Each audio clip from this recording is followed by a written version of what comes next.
Assalamualaikum warahmatullahi wabarakatuh. Selamat datang kembali di Gen Channel.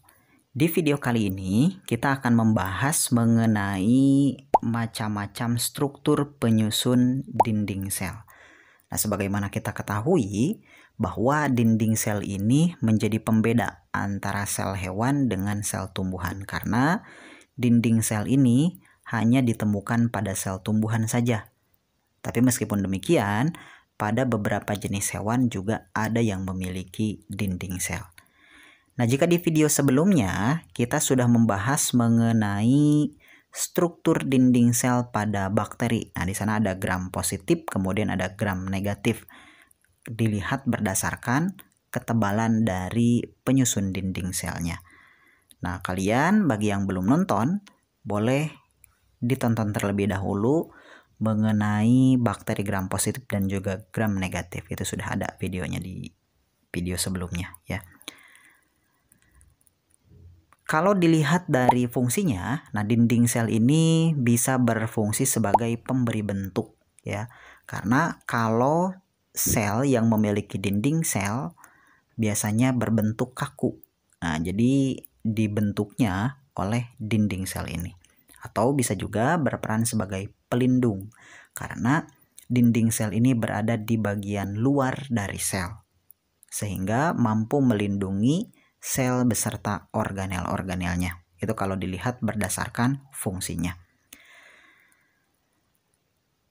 Organisme yang memiliki dinding sel, nah ini saya klasifikasikan ya atau kelompokkan menjadi beberapa macam. Yang pertama, dinding sel ini tentu saja ditemukan pada tumbuhan. Nah, kalau di tumbuhan biasanya tersusun dari kelompok polisakarida ya. Di antaranya penyusun dari dinding sel tumbuhan itu ada selulosa, kemudian bisa lignin, kemudian bisa pektin, serta bisa suberin. Nah, kelompok yang disebutkan tadi biasanya berasal dari polisakarida atau karbohidrat. Selain pada tumbuhan, bisa juga ditemukan pada alga. Nah, karena alga ini adalah organisme yang menyerupai tumbuhan. Nah, kalau alga sendiri berasal dari kingdom Monera kalau alga biru, atau bisa juga berasal dari kingdom Protista ya.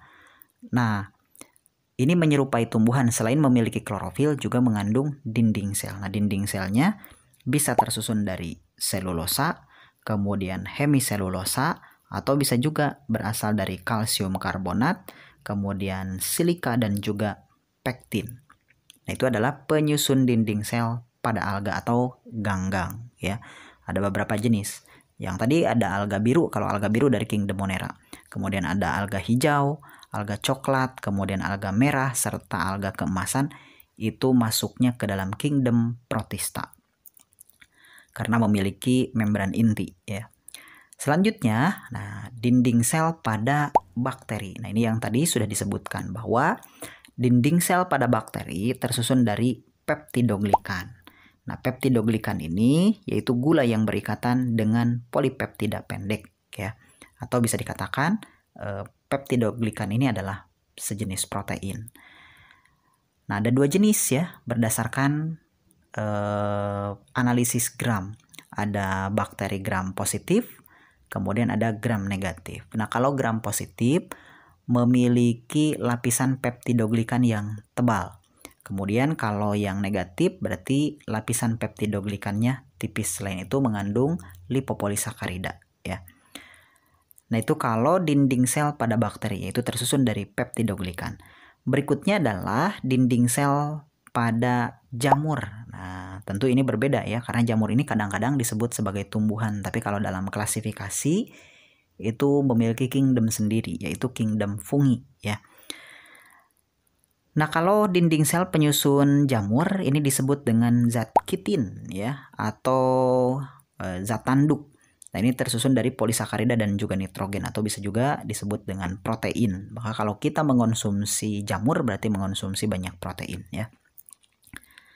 Nah, kalau pada hewan, dinding sel ini bisa ditemukan pada kelompok arthropoda. Nah, arthropoda sendiri terdiri dari insekta, kemudian ada arachnoidea, kemudian ada krustase serta myriapoda. Itu diklasifikasikan berdasarkan jumlah kakinya ya. Nah, dinding sel penyusun dari arthropoda ini yaitu zat kitin atau zat tanduk, sehingga memiliki rangka luar atau eksoskeleton yang keras ya, karena tersusun dari zat kitin. Contohnya bisa pada belalang, kemudian jangkrik atau kelompok udang-udangan, laba-laba, atau bisa juga kelabang ya. Nah, itu adalah kelompok arthropoda.